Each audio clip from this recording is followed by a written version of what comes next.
नमस्कार, आर्या न्यूज देख रहे हैं आप। मैं हूं आपके साथ पल्लवी सिंह। खबरों की शुरुआत करेंगे आगरा से, जहां पर फतेहपुर सीकरी में शनिवार को भीषण सड़क हादसा हो गया है। बताया जा रहा है कि फतेहपुर सीकरी टोल प्लाजा के पास ही आगरा जयपुर हाईवे पर बारातियों की कार ट्रक से टकरा गई। टक्कर इतनी जबरदस्त थी कि कार के परखच्चे उड़ गए। जैसे कि तस्वीरों में देखा जा रहा है कि यहाँ पर ये जो गाड़ी है, आगे का हिस्सा इसका बुरी तरह से क्षतिग्रस्त हुआ है और इस हादसे में कार सवार 4 लोगों की मौके पर ही मौत हो गई, जबकि दूल्हा समेत 7 लोग घायल बताए जा रहे हैं। पुलिस ने घायलों को आगरा के एसएन मेडिकल कॉलेज भिजवा दिया है। दूल्हे की हालत भी काफी गंभीर बनी हुई है। आगरा से ये जानकारी सामने आई है, जहां तस्वीरों में भी हम आपको दिखा दें कि ये टक्कर काफी भीषण रही, क्योंकि गाड़ी के आगे का जो हिस्सा है बुरी तरह से क्षतिग्रस्त हो चुका है। थाना फतेहपुर सीकरी में एक्सीडेंट हुआ है, उसका क्या मामला है? आज दिनांक 3 दिसंबर 2022 को प्रातः 5 बजे थाना फतेहपुर सीकरी अंतर्गत खुराई टोल के पास एक एक्सीडेंट हुआ है, जिसमें महिंद्रा फोर्स गाड़ी जो अजमेर से चल के पटना जा रही थी, उसमें कुल 13 लोग सवार थे। उसका एक किसी संभवित बड़ी गाड़ी से एक्सीडेंट हुआ है। जो एक्सीडेंट मालूम चल रहा है वो जो गाड़ी है महिंद्रा फोर्स, वो सामने उसने पीछे से ट्रक को हिट किया है। एक बड़ी वाहन है जिसको पीछे से हिट किया है और हिट करने के बाद ही ये एक्सीडेंट हुआ है। कुल 13 लोग सवार थे उसमें से 3 लोग की मौके पर ही मृत्यु हो गई। तो 3 लोग की उनको उपचार हेतु सीएचसी और एसएन मेडिकल में भर्ती करा दिया गया है। एक व्यक्ति अभी जो एसएन में जिसका इलाज चल रहा है। तस्वीरों में देखा जा सकता है कि गाड़ी के आगे के जो हिस्से है उसके परखच्चे उड़ चुके हैं। ये घटना जो है आगरा जयपुर हाईवे की बताई जा रही है, जहां पर कुछ बारातियों से भरी ये गाड़ी दुर्घटना का शिकार हो गई है, जिसमें 7 लोग, जिसमें दूल्हा भी शामिल है। दूल्हे समेत करीब 7 लोग गंभीर रूप से घायल हैं। और इसी के साथ ही आपको ये भी बता दें कि आगरा का ये मामला है। आगरा जयपुर हाईवे पर टोल प्लाजा से कुछ ही दूरी बाद ये दुर्घटना हुई है और कार के परखच्चे उड़ गए और इस पूरी दुर्घटना में 4 लोगों की मौत हो गई है। हालांकि 7 लोग अभी भी गंभीर रूप से घायल हैं। जो दूल्हा है उसकी हालत काफी गंभीर बताई जा रही है। हालांकि मौके पर पुलिस पहुंच चुकी है और समय रहते सभी घायलों को इलाज के लिए अस्पताल में भर्ती कराया गया, लेकिन अभी भी उनकी जो हालत है काफी नाजुक बनी हुई है। कार सवार 4 लोगों की मौके पर ही मौत हो गई, जबकि दूल्हा समेत 7 लोग घायल हुए। पुलिस ने घायलों को आगरा के एसएन मेडिकल कॉलेज में भिजवाया है, जहां उनका इलाज किया जा रहा है। और डॉक्टरों की माने तो दूल्हे की हालत काफी गंभीर है। तस्वीरों में देखा जा सकता है और आप देख सकते हैं कि यहाँ पर ये जो गाड़ी है बुरी तरीके से क्षतिग्रस्त हो चुकी है। और इस गाड़ी में कई लोग सवार थे जो कि शादी के बाद वापस लौट रहे थे। बारातियों की ये गाड़ी थी और इसी गाड़ी में ये दुर्घटना हुई है। ट्रक और इस कार के बीच भिड़ंत हो गई, जिसमें गाड़ी में जो सवार लोग थे वो गंभीर रूप से घायल हुए हैं और इस दुर्घटना में 4 लोगों की मौत हो गई है। गाड़ी की हालत देखकर ही अंदाजा लगाया जा सकता है कि टक्कर कितनी भीषण थी और इसमें बैठे लोगों की इस वक्त क्या कुछ हालत है। आपको बता दें, करीब 7 लोगों का नाम सामने आया है, दूल्हा समेत, जो कि काफी गंभीर रूप से घायल हुए हैं। दूल्हे की हालत अभी भी नाजुक बताई जा रही है और आगरा में एसएन मेडिकल कॉलेज में उन्हें भर्ती कराया गया है।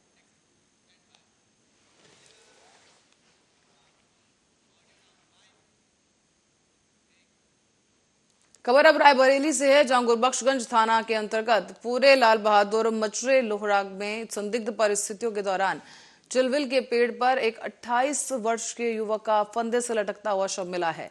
घटना की सूचना जैसे ही परिजनों को मिली, कोहराम मच गया। जानकारी के अनुसार संदिग्ध परिस्थितियों में साड़ी के सहारे इस शख्स का जो शव है वो लटका हुआ मिला है।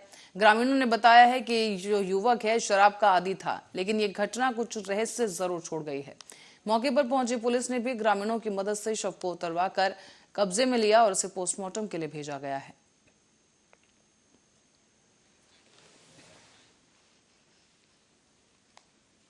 बढ़ते हैं अलीगढ़ की ओर, जहां से खबर है कि अलीगढ़ कलेक्ट्रेट सभागार में आगामी लोकसभा विधानसभा चुनाव को लेकर मतदाता सूची पुनर्निरीक्षण कराने के लिए जिलाधिकारी ने राजनीतिक दल के लोगों के साथ एक बैठक की है। राजनीतिक दल के प्रतिनिधियों से आगामी 4 दिसंबर को अपने अपने बूथों पर मतदाता सूची में सुधार कराने के लिए अपने दावे अर्पित कर दर्ज कराने की अपील की। इससे कि मतदाता सूची में सुधार कर आगामी 5 दिसंबर को मतदाता सूची का व्यवस्थित प्रकाशन किया जाए। देखिए, आप जानते हैं कि लोकसभा और विधानसभा की जो हमारी मतदाता सूची है उसका पुनरीक्षण का कार्य चल रहा है और उस पुनरीक्षण के कार्य में बीएलओज के द्वारा घर घर जाकर मतदाता सूची का अपडेशन का कार्य किया जा रहा है, जिसमें जो अर्ह मतदाता हैं जिनकी उम्र 18 साल होने वाली है 1 जनवरी 2023 को उनके नाम मतदाता सूची में जोड़े जा रहे हैं। और जो ऐसे मतदाता हैं जिनका निधन हो गया है या जो अपना निवास स्थान बदल चुके हैं, जो जा चुके हैं, जो लड़कियां हैं जिनका विवाह हो चुका है वो अपने ससुराल जा चुकी हैं, तो ऐसे लोगों का नाम मतदाता सूची से अपमार्जित किया जाता है, हटाया जाता है। और इसके अलावा जो अशुद्धियां हैं मतदाता सूची की उसको भी शुद्धिकरण का कार्य। और समाजवादी पार्टी के राष्ट्रीय अध्यक्ष और पूर्व मुख्यमंत्री अखिलेश यादव ने शुक्रवार की देर शाम को करहल में रोड शो किया। सभा का road show Jain inter college से शुरू होकर मैनपुरी रोड पर स्थित डिंपल के चुनाव कार्यालय पर पहुंचकर समाप्त हुआ है। मैनपुरी लोकसभा सीट के उपचुनाव में सपा प्रत्याशी डिंपल यादव के समर्थन में समाजवादी पार्टी के राष्ट्रीय अध्यक्ष पूर्व मुख्यमंत्री अखिलेश यादव ने करहल में रोड शो किया है, जिसकी झलक हम आपको यहां दिखा रहे हैं। इस रोड शो में तमाम सपा के समर्थक मौजूद हैं और साथ ही साथ ये जैन इंटर कॉलेज से रोड शो शुरू किया गया, जो कि मैनपुरी रोड स्थित डिंपल यादव के चुनाव कार्यालय में पहुंचकर समाप्त हुआ है। डिंपल यादव ने भी बेवर में जनसभा को संबोधित किया।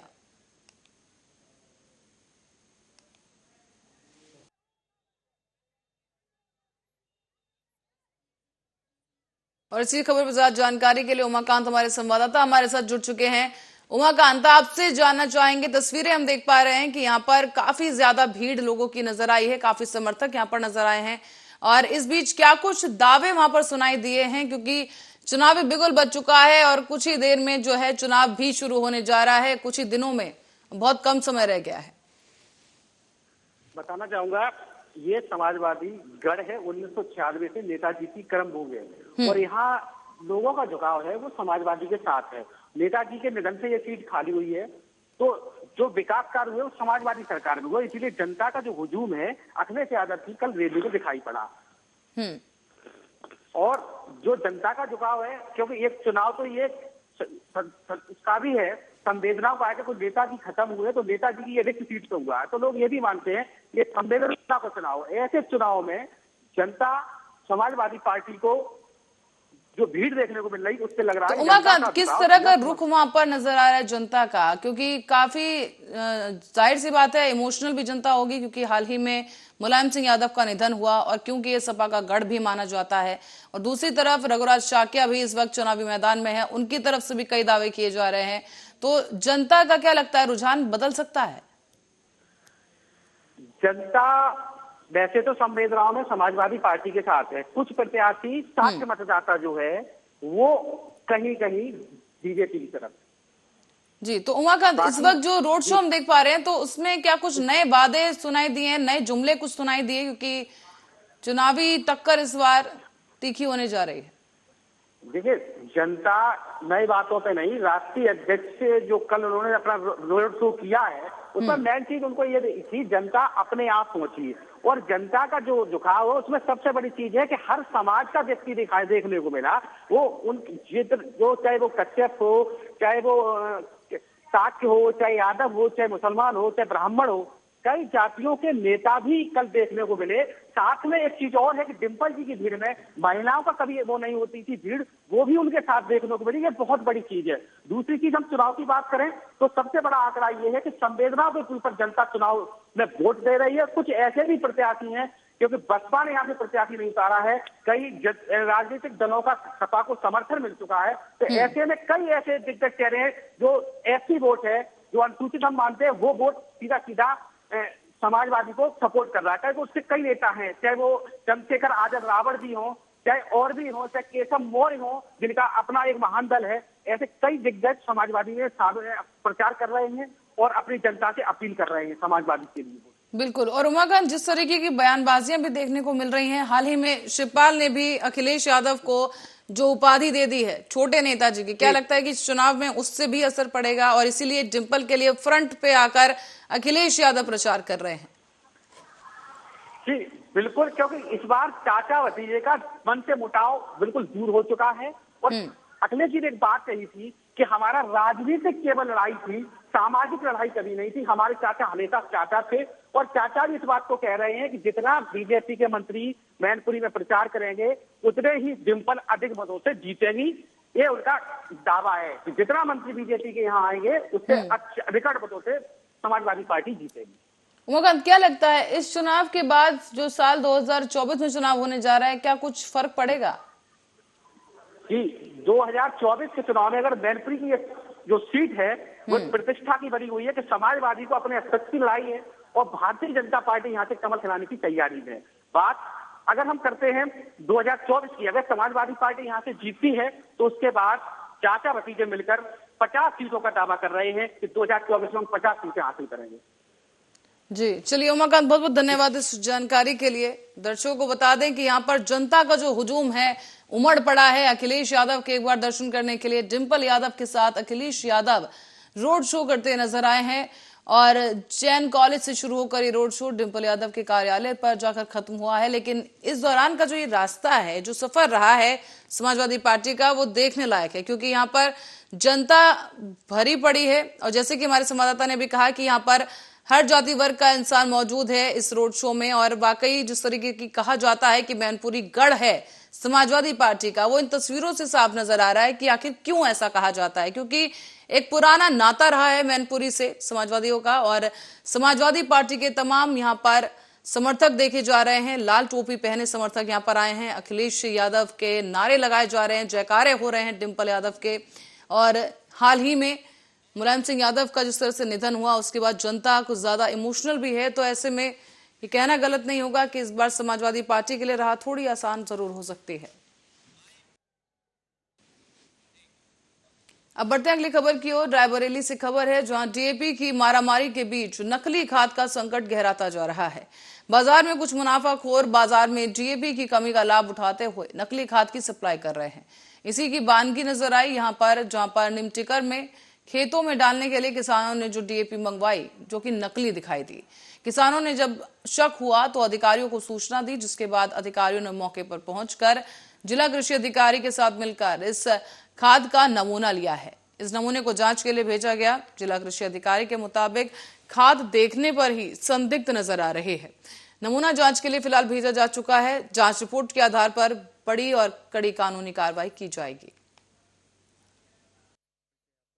मैं रविचंद्र प्रकाश, जिला कृषि अधिकारी जी। अभी किसान के द्वारा अवगत कराया गया कि ये खाद जो है कुछ संदिग्ध है, मतलब अच्छी नहीं है डीएपी, तो उसी का जो है चेक करने के लिए मैं आया हूँ और मैं उसी का सैंपल लिया हूँ। सैंपलिंग के बाद में जो है इसकी आगे की कार्रवाई करेंगे। परिचय आपका?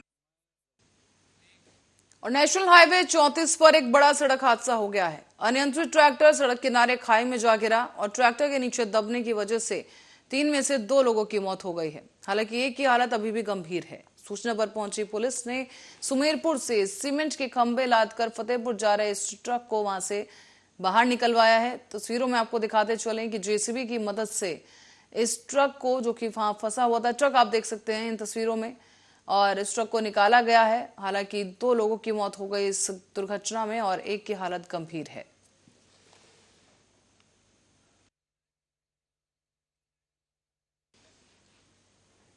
रायबरेली में नगरीय चुनाव को लेकर प्रशासनिक तैयारियां शुरू हो चुकी हैं और चुनाव को लेकर प्रशासन ने शहर के जीआईसी इंटर कॉलेज को चिन्हित किया। यहां से पोलिंग पार्टियां रवाना होंगी। जिला प्रशासन इस तैयारी के साथ काम कर रहा है कि किसी भी पल चुनाव की घोषणा हो तो कोई कमी न रहे। हम बता दें कि जिले में एक नवसृजित नगर पंचायत के साथ ही एक नगर पालिका और 9 नगर पंचायतों के लिए चुनाव होगा। और आपको बता दें कि कुल 9 नगर पंचायतों और 1 नगर पालिका के लिए 144 वार्डों में जनप्रतिनिधि चुने जाएंगे। 2022 में नगरीय निकाय के चुनाव प्रस्तावित हैं। मतदान से संबंधित जो तैयारियां हैं उसी के क्रम में जो पोलिंग पार्टीज रवाना होंगी, साथ ही साथ मतगणना के लिए इस केंद्र को निरीक्षित किया जा रहा है, इस आशय से कि जो मतगणना हमारी हो वो सुविधापूर्वक हो जाए, साथ ही साथ हमारी जो पोलिंग पार्टी है उनकी रवानगी की स्थिति कैसी रहेगी, इसका भी परीक्षण किया जा रहा है। 2022 में नगरीय निकायों के चुनाव प्रस्तावित हैं।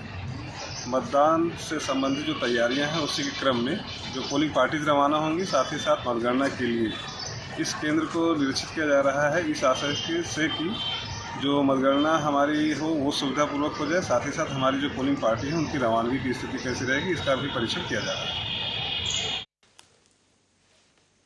फतेहपुर में शिक्षक के मंदिर में खुलेआम शराब पी जा रही है।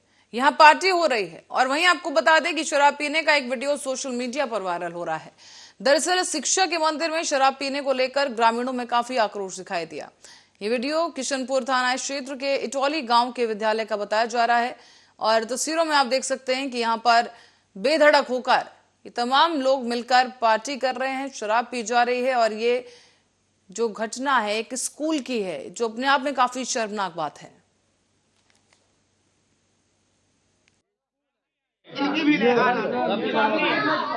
स्कूल के अंदर ऐसा बड़े भाई मेरी बात सुनो, मेरी बात सुनो। विद्यालय है ये, स्कूल यहाँ दारू चल रही है ना, तो आपके घर पे आए ना, इस दूसरे घर तो आए नहीं हम। अकोरा पुलिस ने 4 अभियुक्तों को गिरफ्तार किया है। बताया जा रहा है कि इन अभियुक्तों ने 1 दिसंबर के दिन सत्येंद्र सिंह नाम के एक शख्स की गला दबाकर हत्या कर दी और शव को खेत पर फेंक दिया। पूछताछ में बताया गया है कि मृतक सत्येंद्र के खेत पर पराली से धान अलग कर बांधकर काटने और हटाने के लिए ठेके पर 3 दिन से कार्य कर रहे थे और घटना के दिन बकाया मजदूरी मांगने के लिए जब ये गए तो टाल मटोल कर दी गई और इन्हें भूख लगने पर सिर्फ दारू पीने के लिए पैसे दिए गए, खाने के लिए कोई पैसे नहीं दिए गए। और जब इन्होंने काम करने से मना किया तो सत्येंद्र अपने हाथ में लिए एक डंडा लेकर वहां पहुंचा और इनके साथ मारपीट की गई, जिसके बाद दोनों पक्षों की तरफ से मारपीट हुई और इस विवाद के बीच एक शख्स की मौत हो गई है। के मामले में आज पुलिस ने खुलासा किया है। क्या कल सुबह एक डेड बॉडी मिली थी तिकोना में, एक खेत है धान का पुआल वहाँ पे इकट्ठा था, वहाँ पे एक डेड बॉडी मिली थी। उसकी पहचान हुई थी, तिकोना का ही मृतक था सत्येंद्र यादव और बल्कि एक पैर से वो विकलांग भी था और उसके कान से ब्लीडिंग हो रही थी तो लग रहा था उसकी हत्या की गई है। इस संबंध में घर वालों से जब जानकारी की गई तो उन्होंने 4 मजदूरों पे शक जताया कि इन्होंने इनकी हत्या की है। तत्काल कोरा पुलिस द्वारा उन सभी 4 को गिरफ्तार किया गया।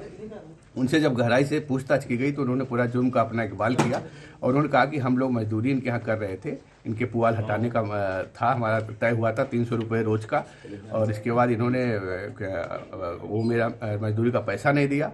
पैसा जब हम लोगों ने मांगा तो गाली गलौज किया, हमारे साथ मारपीट किया, तो हम लोगों ने गुस्से में आकर इनका गला दबाकर इनकी हत्या कर दी।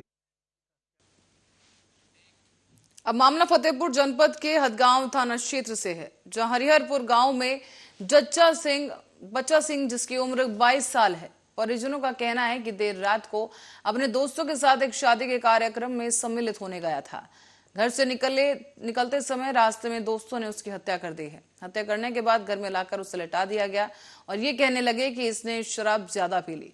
लेकिन कुछ ही समय बाद जब परिजनों को जानकारी हुई कि बच्चा सिंह की हत्या कर दी गई है तो परिजनों में कोहराम मच गया है। आरोपी दोस्त मौके पर उसे छोड़कर वहां से फरार हो गए हैं। परिजनों ने हदगांव थाना क्षेत्र में प्राथमिकी दर्ज कराई है और पुलिस अब पूरे मामले की जांच पड़ताल कर रही है।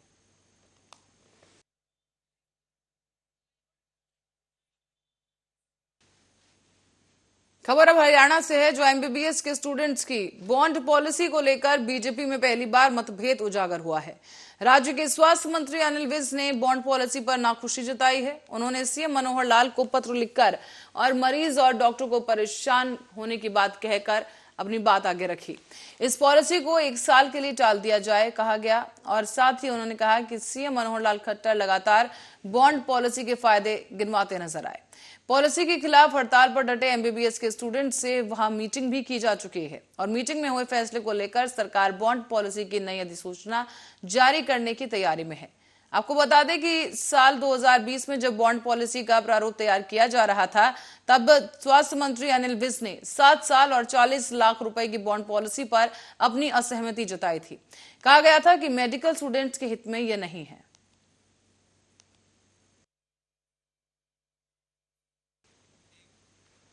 और दिल्ली के श्रद्धा मर्डर केस के बाद अब राजधानी में एक और दिल दहला देने वाली घटना सामने आई है। तिलक नगर की एक घटना है जहां मनप्रीत नाम के इस व्यक्ति ने अपनी लिव इन पार्टनर रेखा रानी की चाकू मारकर हत्या कर दी। हत्या के बाद से वो शख्स फरार चल रहा था और दिल्ली की क्राइम ब्रांच ने उसे पंजाब से आखिरकार गिरफ्तार कर लिया है। पुलिस ने बताया है कि वो पहले भी हत्या और अपहरण के मामलों में शामिल रह चुका है। इस घटना को लेकर दिल्ली पुलिस ने ये खुलासा किया और मृतक का नाम जो रेखा रानी बताया गया है। कहा जा रहा है कि ये 15 साल से गणेश नगर में किराए के एक मकान में रहती थी। तिलक नगर थाने में दोपहर को करीब 12:28 पर सूचना मिली कि इसके बाद एक टीम घर पर पहुंची तो पाया कि दरवाजे पर ताला लगा है। पुलिस ने जब दरवाजा खोला तो उन्हें रेखा रानी का शव मिला।